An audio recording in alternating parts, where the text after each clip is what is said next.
Hello everyone and welcome to today's video. My name is Mandy Meehan. This is my YouTube channel. Today I'm going to be answering your questions. I asked you guys on Facebook and on Instagram if you had any questions that I could answer in this video, and you guys submitted so many questions. There were a lot of really good ones, so I probably will not be able to get to every single one of them in this video. I'm planning on going back and personally responding to the questions that I didn't get to answer. Also, this video will probably be a little bit longer because I talk a lot. But just an idea of what I like to do when I'm watching longer videos like this. I like to set my phone up whenever I'm getting ready and putting my makeup on, or I'll just kind of have it sitting somewhere and I'll be listening to it as I'm cleaning. So feel free to do that. You don't have to be sitting and watching the entire time. There were so many different questions related to marriage, and I love that. I'm planning on shooting a marriage related video with my husband James soon, so we can answer more of those questions then, and then tell you some of our story, because we have a really fun and really funny story. So be looking forward to that. Okay, the first question I thought would be really good to answer this one because a lot of you are wondering, maybe you haven't seen all my other videos kind of explaining this. And the person who asked this one I think wants to remain anonymous, but the question is, what is going on with my health situation? The summarized story is I got diagnosed with mono back in June. That was 11 days before my wedding, so it was a really crazy period. So mono is not fun at all, and it usually lasts a good chunk of time. For some people, it's up to a month, 2 months. It takes a little bit, but usually not as long as it's been taking me. So we were hoping that all the yuck and all the mono would go away, but it didn't, and actually some things continued for a long time and different symptoms came and some things got worse. At this point we're about 8 months in, so really I don't actually have mono anymore, and there's a lot of different findings that we've had about what's going on related to my hormones being super low, super out of whack with my liver and spleen and pituitary gland. There's a lot of stuff in my body that's just not functioning really great, and what we've learned too is a lot of that was going on long before I got mono, and I didn't really realize it. So the thing was, if it wasn't mono, it would probably be something else. So this has been one of the craziest, hardest seasons in my life, but God has been so good. I've been learning a lot, and I am working hard on getting healthy. So I hope that kind of covers what's going on right now. I've been telling people I essentially have chronic fatigue syndrome, which is really what it is, but to be technical, it's post-infectious mononucleosis chronic fatigue syndrome. You know, it's post-mono. But okay, next question is from Nicole. She asked, what are ways that your husband is encouraging you in this season? Love that question. Thank you so much, Nicole. I love you. So obviously this has been a really hard season, and James has been absolutely amazing through it. It's funny, some people will say, oh, it's so sad that this whole time you've been married, you haven't been healthy and you've been sick. I am so thankful that I am married in this season because he has been the biggest servant and the biggest encouragement that I could possibly have. He has taken care of me so well. So a couple big things that he does. We pray together every single night before we go to bed, and the way that he prays for me, the specific things he prays for, is really encouraging to me. I love the way that my husband leads me spiritually. So other ways that James encouraged me is not always just focusing on the negative and the things that I'm dealing with, but he still looks for things that I'm doing well and I'm doing that's making a difference in people's lives, and he'll point those things out. Like he'll say, oh, it's so cool how you took that girl to coffee and you really were able to pour into her life. You are just amazing. Also, he knows my love languages, quality time and words of affirmation, so he spends a lot of time with me, and sometimes that's just resting on the couch, but he's never complained about it. He's never said, oh, I wish that we could go and, you know, be more active, and it stinks that you're so sedentary right now. Him not complaining, sometimes I'm the one that will complain, but him not complaining is very encouraging to me. There's a lot. I can get into that, and I'm getting emotional. My husband's great.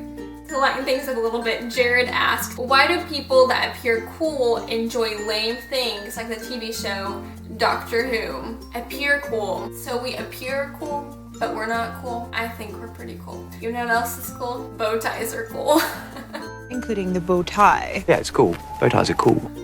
If you watch Doctor Who, you know what I'm talking about. But fun fact, I'm a big Doctor Who fan. I'm a Whovian. And whenever James and I were just friends, he started watching it literally just so we could have something in common. So, but even if we're lame, it's worth it. It's worth being lame and nerdy because it's so good. Anna asked, what is a place that you've always wanted to visit and why? I love traveling, but I had a hard time thinking of one. But I think I would really love to go to New Zealand and go where they filmed Lord of the Rings. See, I really am a huge nerd, and go to Hobbiton and see all the Hobbit homes. That used to be like my life dream, like my dream home. Living in a home in a hill with a round door. Okay, Brittany asked a ton of good questions. I'm not gonna be able to get to all of them, Brittany, but some of these I'd love to cover in a marriage video, but I'll answer some of them right now. Brittany asked, how do you keep your marriage strong? How has marriage been? How do you know he was the one? I would love to do like a whole video about that process and me deciding like James is the one I want to marry, because it's literally such a long story, but God taught me so much in that season. Okay, then she asked, do you plan on going back to being a youth pastor? Yes, I absolutely do. I still feel called to that. I love that with my whole heart. But you know, with this season and things changing more than ever, I have learned to trust God and have peace knowing that I don't know what's going to happen. I don't know what's next in my life and with my health, but I do feel called to that and I'm going to pursue that. We'll see. Do you plan on having children? Yes. Of course, yes. I am really excited about having kids one day. James and I have talked about it, but that's not going to come for a little bit, so... Right now, my excuse is I'm not healthy. I gotta get healthy first. But we'll probably wait a couple years and then we'd love to have kids. James has 5 kids in his family. My family has 6. We have to have a big family. So one day, I'm excited. He's gonna be the best dad ever. He really is. He's so good with kids.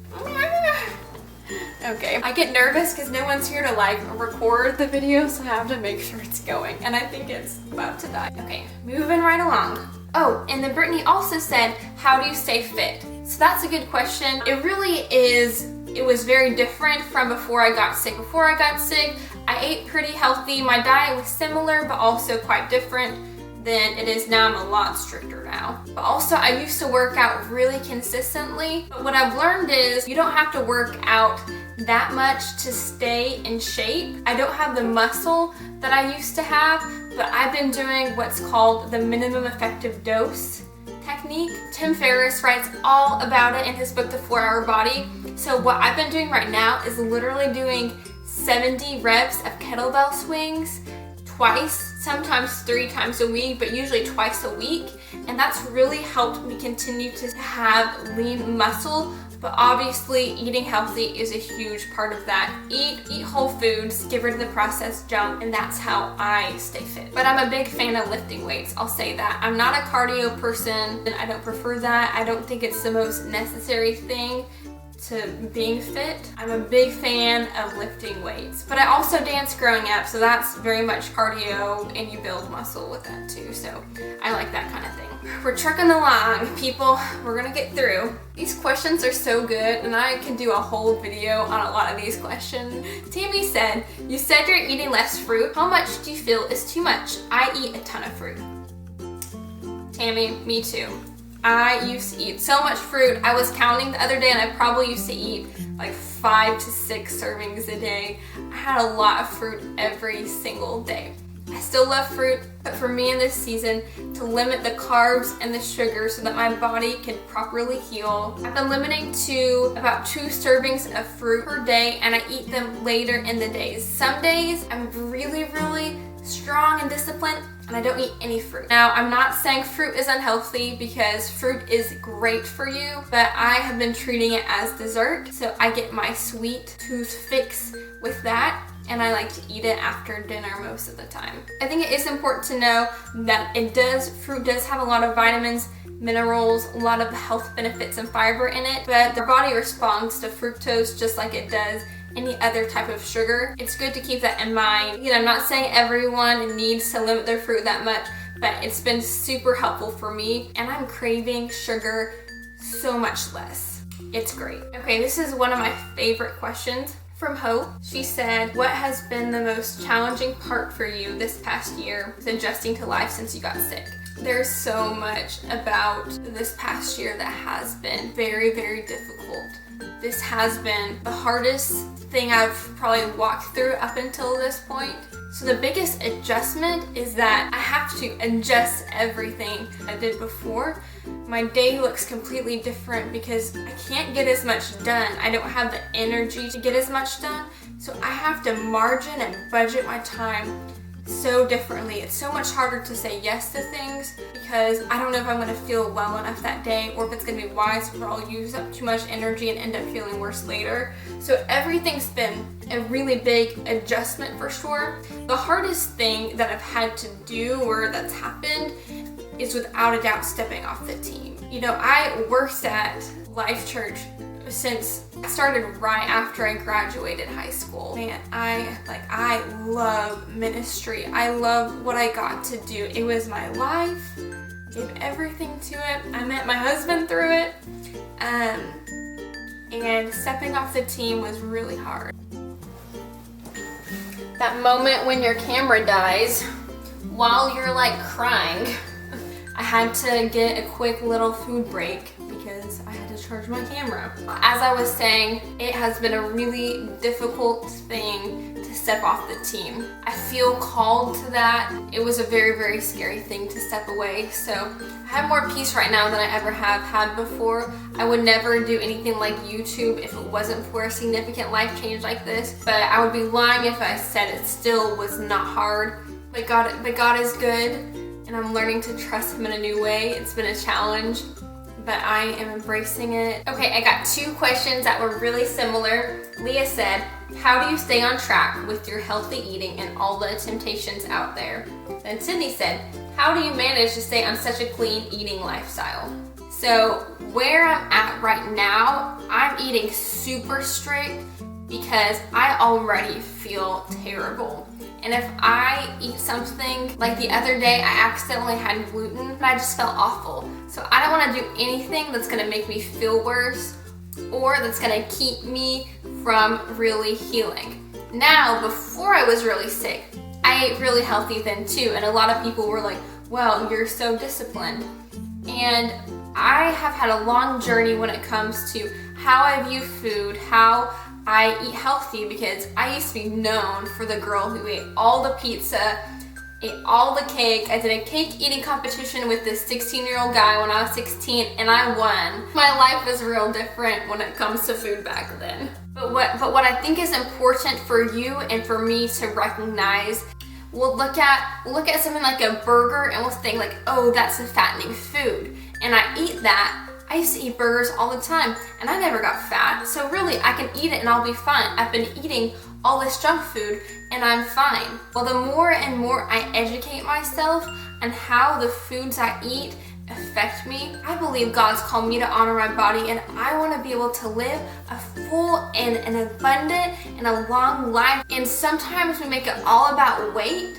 And when we're young, we think, oh, we can get away with eating these things now. You're getting that pleasure now, but that will affect you later. I have a gluten sensitivity, and I had no idea, and I always felt fine eating wheat until one day I went off it, and days into it, I felt completely different. So I think the big thing for staying on track, how I do it, I just believe it's important. It's a priority in my life. I'm not just on a diet. This is my lifestyle.